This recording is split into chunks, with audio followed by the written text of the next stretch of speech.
let me tell you guys, it is quite the honor. I covered quite a few documentaries in the past, but rarely do I have the opportunity to have the director as well as the feature of the documentary, in this case, Seb Zewdie. I hope I pronounced that correctly. Yeah. And obviously the director, Danny Simmons. First off, congratulations. I know this is your first full feature film. So that is Thank fantastic. you. And I'm gonna let you talk a little bit about it. Suffer for Good. What are you going to have us experience? You want me to start or Seb? I mean, Either or is good.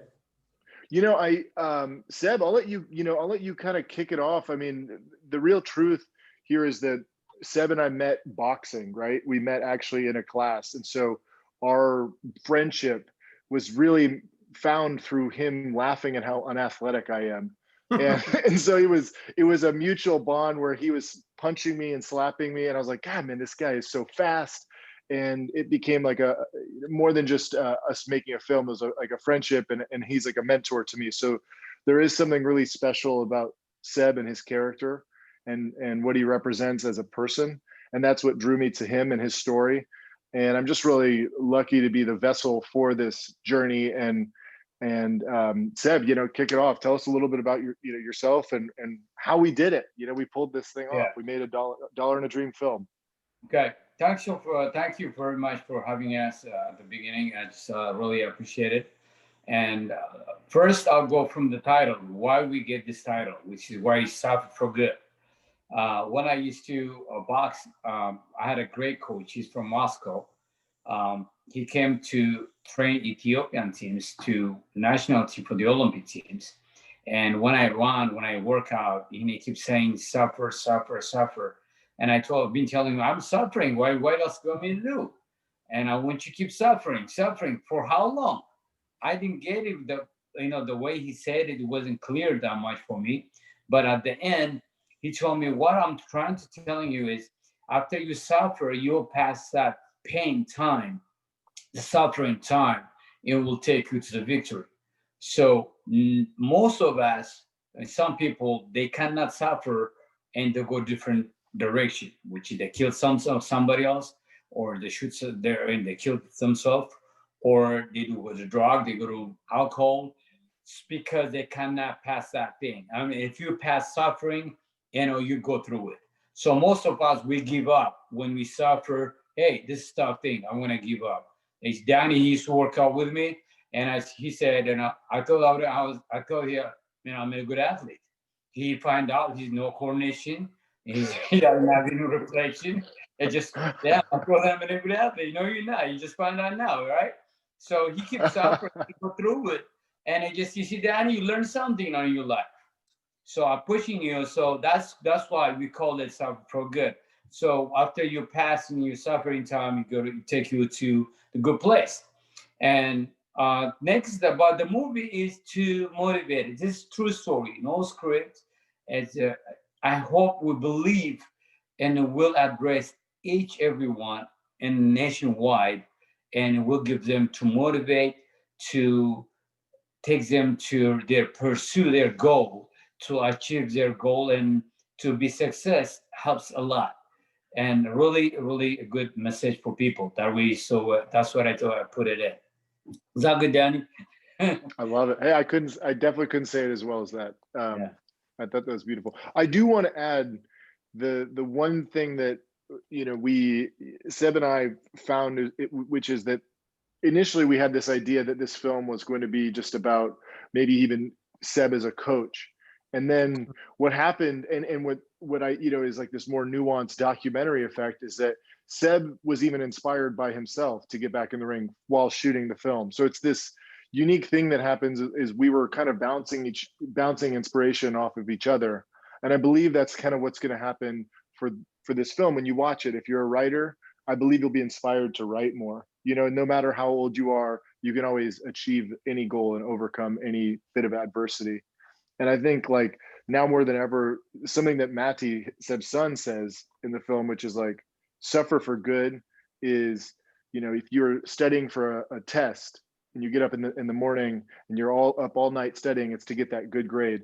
that kind of those themes, I felt them the entire time. And Seb was always, reminding me if I was not doing a workout all the way through, or if I was dropping my hand, he would slap me. But that's the suffering, is because your arms hurt, and it teaches you to protect yourself, or to study to learn more. So I think that the philosophy that guided this film is something that will resonate with audiences, no matter where they're from or what they like to do. Deb, you already touched up on a little bit on the word suffering. Usually most people are used to hearing it in a almost as an end, to end the suffering, and to, but I love the way you've taken it, and it does not have to connote a negative result. So you suffer by training, or like you said, studying, but you can actually get a great payoff. Without suffering, you don't get to enjoy the outcome. I know you're obviously, you say it a whole lot better than I do, but I really appreciate that. Yeah. Yeah, in this time, it just not only in training, in training or your life matter. I mean, even in your social life, people, when they have a big challenge, they cannot pass through it. It's just, that's why even it's a hard work pay you back, which is, it's just true. So sometimes couldn't. I mean, so we will not get, you work hard. So we seen people working hard, but they're not getting paid well. But the problem is, are they willing to pass that through it? And if you go through practice and you suffer, or in our social life, you might have a challenge, family issues and relationship issues with the kids, with the wife and the husband, they have different issues. And how I'm going through this? You go to court, and that's you suffering. That's you mentally, physically, you get emotionally, you get hurt. So how I'm going to handle that situation? So this guy, do they know how to suffer to go pass through it? So they do. Most people don't. That's why they, engage to do. They kill themselves, or they kill somebody else, or they do drugs or different kind of substances to avoid that suffering. So, this is a way you go through it, and you can handle the situation in your life. This is not only for the boxers. This is all for our life. And we suffer, each of us. In all of us, we have a problem. If you don't have a challenge, you cannot exist. So we have to have a challenge. Most of us, we back up from the challenge. Yeah, I don't want to go through it. We have to. When the challenge comes, you pay back up. So this is about the movie. What we like to address for all people that who want to watch this movie. When the problem comes, they won't confront the challenge. They won't go through it. That's about it. That's where it is. Mm-hmm. Now, this is a really, really intimate documentary that goes into a lot of Zeb's past, from his younger age up to currently where we find him now. How is that? How do you approach that from a director, as far as respecting somebody's life and picking those moments to make them work for a film? Yeah, I think that what is most important about what we had with this experience is that Seb and I were both kind of going through this for the first time. It was my first film I made, and so I think we both had this very vulnerable experience where it's like, hey Seb, I'm going to be in your house, you're going to be in my car, we're going to know things about each other, that we're going to learn volumes about each other. And I think that the way we approached it was with thought and caution, and actually, just like Seb said, steel is reinforced because it goes through fire, right?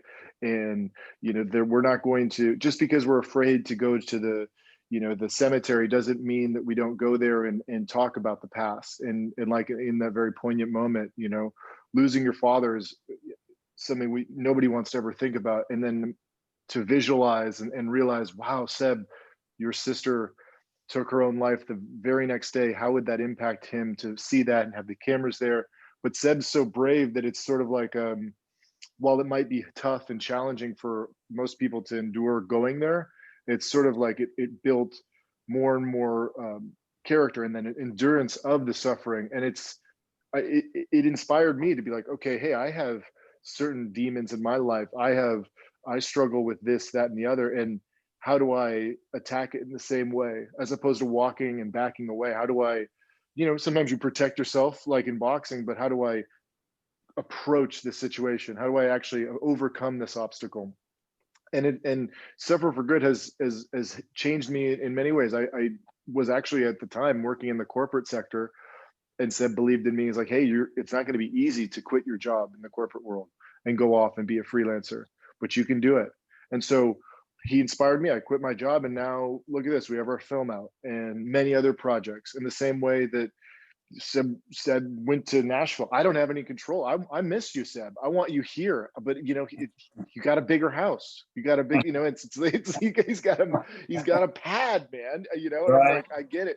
So and there's faith, and obviously you have music, and so there's so much about this film that we went in and became friends of the family with Matsy, Evie, and Effie, and the kids. That we would start mainly with us playing with them, and then the cameras would be on. And so it's very cinema verite. Like the kids right away were actually better. They asked better questions than I could ever ask. Daddy, where are you from? I can't write that, And then all of a sudden there's a globe, and they're pointing to it. And we're learning about Canada, where Liu, Seb's wife, is from. And we're learning about Addis Ababa. And those moments just happened organically. So I think what we tried to do and strategize was just be there and be flies on the wall, but also smiley ones. We're quiet, not as quiet as I am now, but we try to be quiet and roll the camera. So Zeb, what was that like for you to allow cameras into your home, your wife, your kids, yourself? This is I'm just, when the camera comes to your house, it's kind of shaky, like scary, but I have to go through it, and just we have dealing with the to handle it, how I'm gonna be it, how I'm gonna talk, and the camera comes towards in front of my face. You just how I'm gonna say the way I talk to you. It's very kind of scary, but I like I said, I handle it the way it is. It just was kind of tough, but I go through it. My mission is to say, hey, let me, at least someone can learn from my house. Someone can get some little tip, little knowledge from this. Say, I'll go through it, and we did it. So I'm very happy about it. We finally accomplished that. And filming this, what did you take? What lesson did you learn the most from Zeb, Danny? I think that the best lesson I learned from Seb was that what we always have these lofty goals, right? We have goals, and then sometimes we have the process to the goals, and that's obviously like the journey, right? And sometimes our mental mapping, or my mental mapping, is like, this is what I want. But in turn, just like any great story, right? We find that the protagonist, and in this case Seb, we obviously want Seb to overcome and go on and fight Mike Tyson last weekend and knock out Mike Tyson. That's what I want. I want to see that fight, the Roy Jones Jr. versus Seb Zewdie. Like, I want to see that fight, and I know that it's not off the table. You know what I mean? We're calling out Roy Jones. No. The reality is that I believe in his goals, even up until the hands are being raised. We as spectators, fans, and followers of Seb, we're always in there with him, just like Seb was in the ring for Jared when he wins and or loses. And so I think that what I learned most from this is that the result doesn't matter. It's the journey, right? The journey, and how you get there, and how you behave, win or lose, like how you handle yourself represents who you are as a person. And Seb, at the end of the film, I know that we want that knockout to happen. We want victory. But in the end, the real victory is that he has these three amazing sons, and they're like pupils in the philosophy that guides his life. They're studying hard, they're industrious, they're intelligent, they love everything about their father, and he's there for them in every way. And it's it's beautiful. So I think that what I want to, impart to other people is just Suffer for Good isn't just a movie about boxing and MMA. It's a movie about how to approach everything in life. Zeb, I want to ask you, what is it like for you to go down memory lane, revisit your past, and at the same time go through this exciting journey where you're going to get back into the ring? Yes, I was excited. It's just like the way we do it, it's just beginning. We didn't have any plan to do unboxing of the ring, but finally, you know what? Let's do how I suffered through with my life, and I get to this point. And you know what? Let's do one boxing fight, and we can do the film much better. And it's not concerning about winning or losing, just what I passed through, and at the end, what I accomplish. It doesn't matter how old you are, and it doesn't matter what problem you pass through. Still, you can walk into your office, your old office, and to show something for your kids, for your students, and that was a goal. But to get back to the ring, I just got flashback a little bit, just and when I go to the fight was just kind of weird time, weird place, and the bathroom was so bad when I didn't have any. It was disgusting, and it's just like, you know what, and it is what it is. I'm gonna through it, so I forget because I didn't have any. It's Danny that morning, the Saturday morning, he gave me half a sandwich. That's all I had, and I had a knee issue, and he rips me for that half a sandwich. That half a sandwich is, he's like, all I got was that chicken sandwich, and oh man, I'll never live that one down. That's what I had. I had a knee issue also. That was the big problem that I had. My knee, both knee was really bad, and I took about 6 ibuprofen to avoid the pain, and with one sandwich the whole day. The fight we're expecting is going to be at around 12 o'clock, but the fight was all the way to push to 4 or 5 o'clock, and I waited in the morning.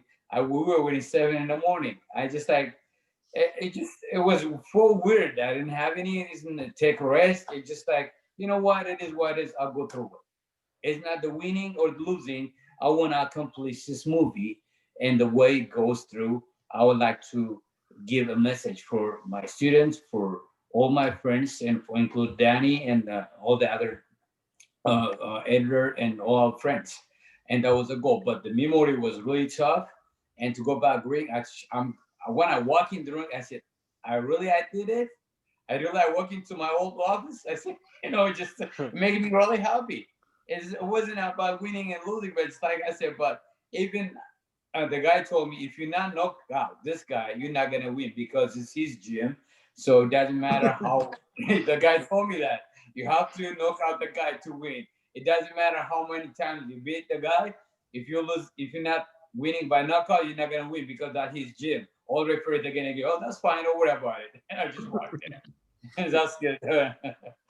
Yeah. I will say that what I really appreciated from both of you actually in the film is the care you guys took for Seb's health. It wasn't a reckless decision to get back in the ring.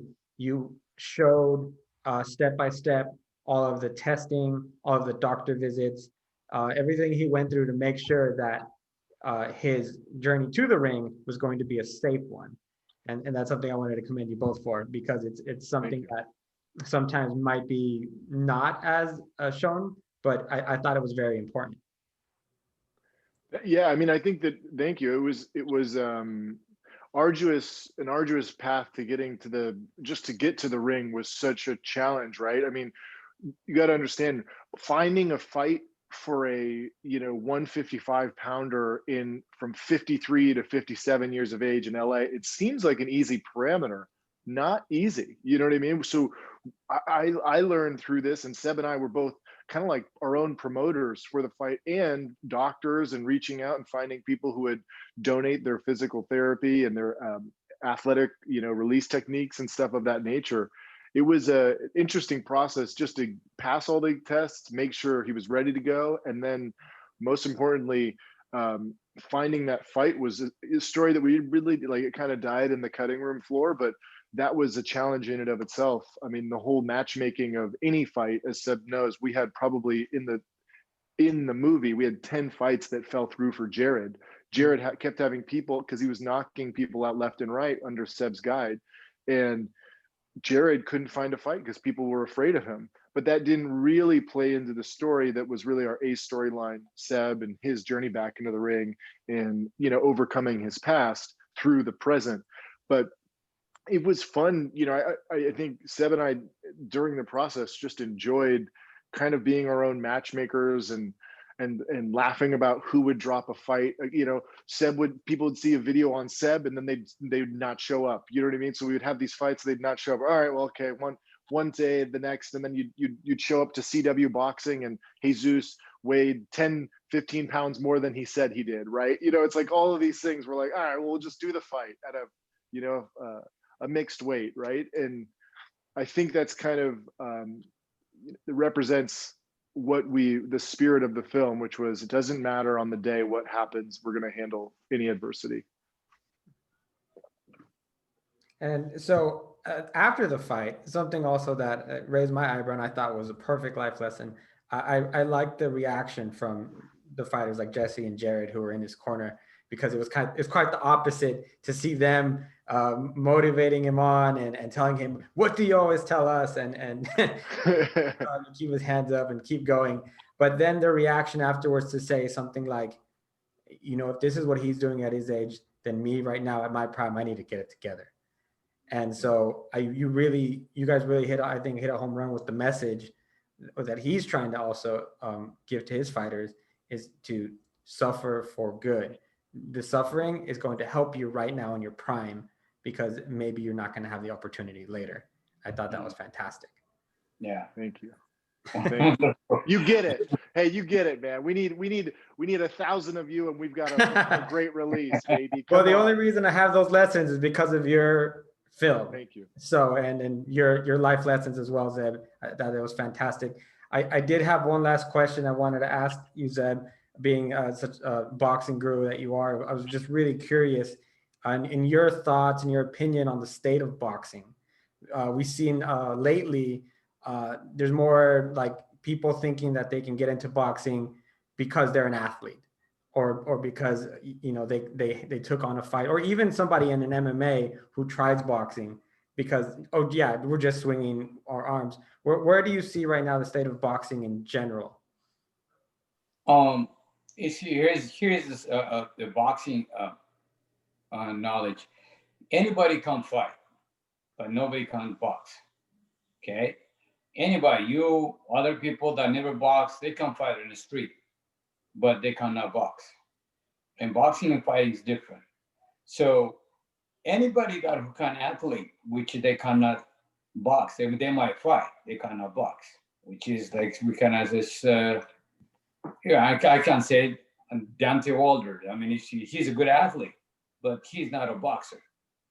Okay, so good boxers, they have coordination, agility, speed. They know the distance, they know the timing, they know when they're gonna throw the punches, they know where they're gonna punch you.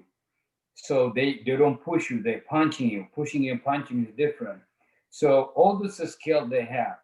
So at this time, anybody who can be athletic can be a boxer. As boxing is completely different. From my experience, I train NFLs, IndyCar drivers, MMA fighters, and wrestlers, and baseball players, and hockey players. But completely, boxing is completely tough sport.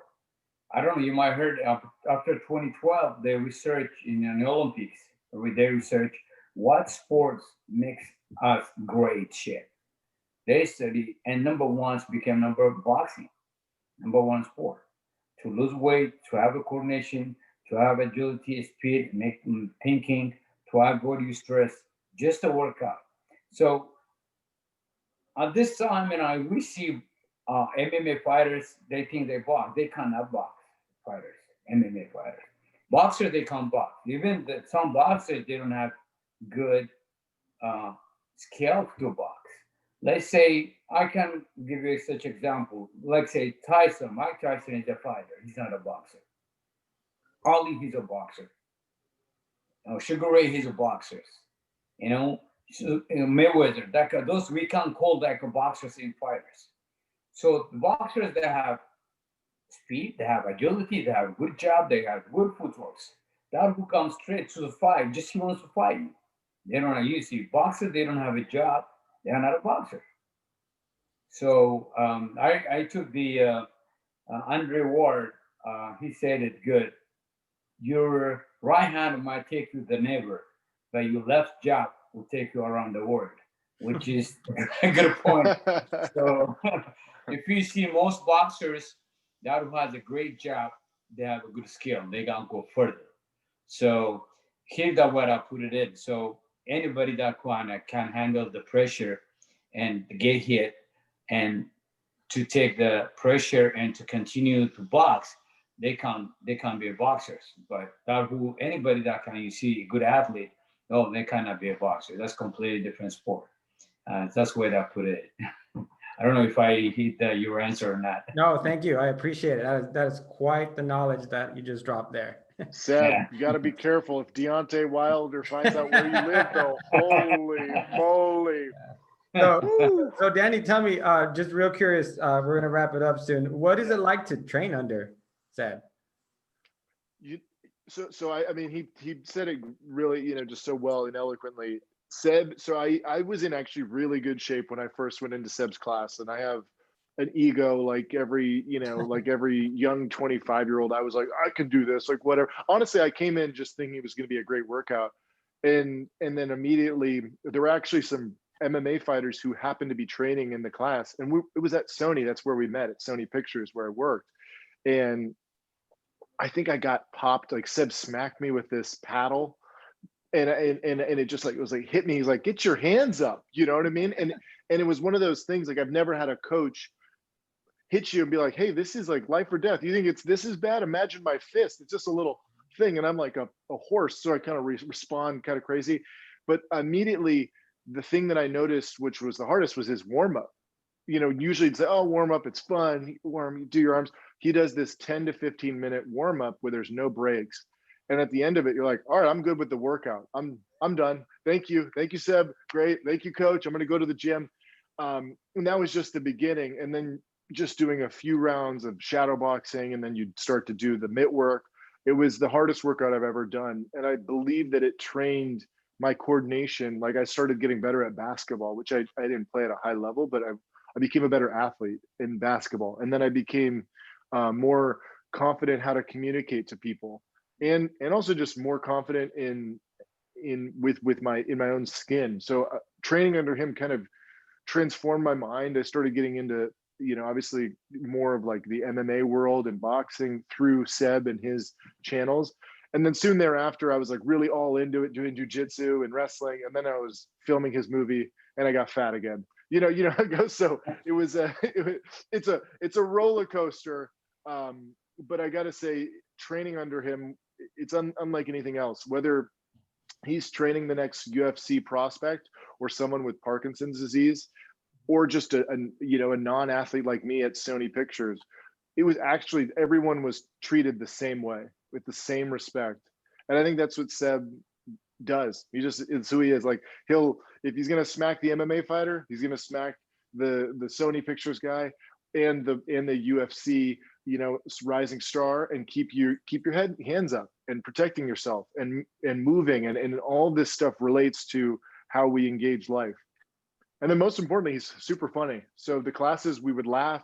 It was like a party. We'd go in there, we'd be drenched in sweat, we'd be laughing, and then all of a sudden you're like, wait, what was that? That was the hardest 60 minutes. I want to do it again. How do we do it again? You got to suffer for good. And then all of a sudden he's selling shirts, and you're like, I'm gonna buy more shirts. And you're like, we gotta go.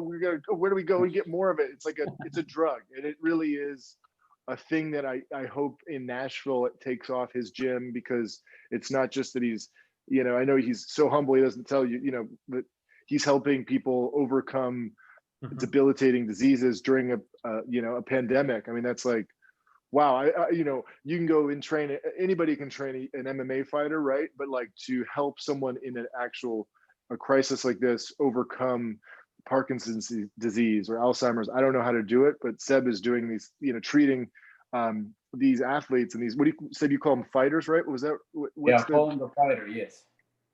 You want to tell? Can you just maybe tell? Is it right if I That's float fine. that? Go ahead. Seb, tell us a little bit about it. You're better than me at this. Yes. When I moved to Nashville, I met my neighbor, and he asked me what you do in LA, and I told him I'm a boxing coach, and I do boxing 2 times a week. I have a Parkinson's patient. I know Alzheimer and Parkinson's patient, they do boxing, and boxing, one of the sport helps them to have for their memory and for coordination, for their speed, and he gave me his card, and I gave him my card, and he gave my card for his coach, and his coach told me, and can you come on with your talk? And I went there. I don't have any skill about boxing, but I teach Parkinson's patients, and they study boxing helps for Parkinson's patient and helps them, for the mind, for the coordination. He said, I know about that. They said, can you train us, please?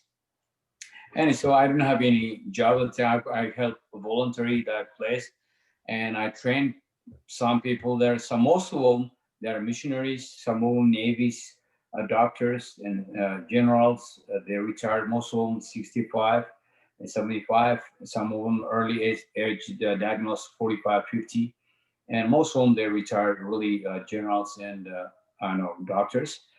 And I started helping them, and some of them were missionary. So one of the guys I trained, he went to Ethiopia. He was a missionary back in Ethiopia. I know I helped him, and he said he loves it, and everybody loves it the way I train. And I touch their face, bring it back you on. I said, what? And they love it, they enjoy it. And now I call them fighter, and I told them what I give them is, most of them now they take it as a coach. And when I told them, when I train fighters, they train for the season. Okay. You guys, daily basis, you're fighting with the disease. There is no to cure this disease. There is no medicine for this. Don't think the science they've been told them is exercise. That slows down and also makes you stronger and make you think much better and faster. And this is a pills for you guys. A boxing workout is for participation is a pills. If they don't take it, they're gonna get worse. So I started giving them more hard, and I told them, you guys, daily you fight with this disease. When I train fighters, they fight for the season. And they have a time, 3 months period, I prepare them, they fight, they take a break. You guys, you fight daily basis with this Parkinson's. So I want you to be strong. I push them, they love it. Just they work. This is emphasized, really good stuff. We love it. We are a fighter, we fight daily basis. So I got another scale now to teach from 10 years old all the way to 75 years old. I just, this is a good. Pretty soon you'll be doing it in the 3rd trimester. You'll have kids boxing. Not a bad idea. Yeah, right? Before they're even born, Seb, you're going to do it from start to right. finish, nuts to bolts. Come on. Thank you both so much for spending some time with me. Your film's going to be available on digital platforms on December 8th, correct? That's right. Yes. All right. Again, I just thank you both for taking some time with me this afternoon. It's been a pleasure to talk to you both. It's an honor to have you guys, at least virtually, here. Yeah. And hopefully we get the message out and everybody gets this very positive message, and we learn to all suffer for good. Thanks so much. Thank you for having us. Thank you. Thank you guys. Have a good one. Thank you. Appreciate it.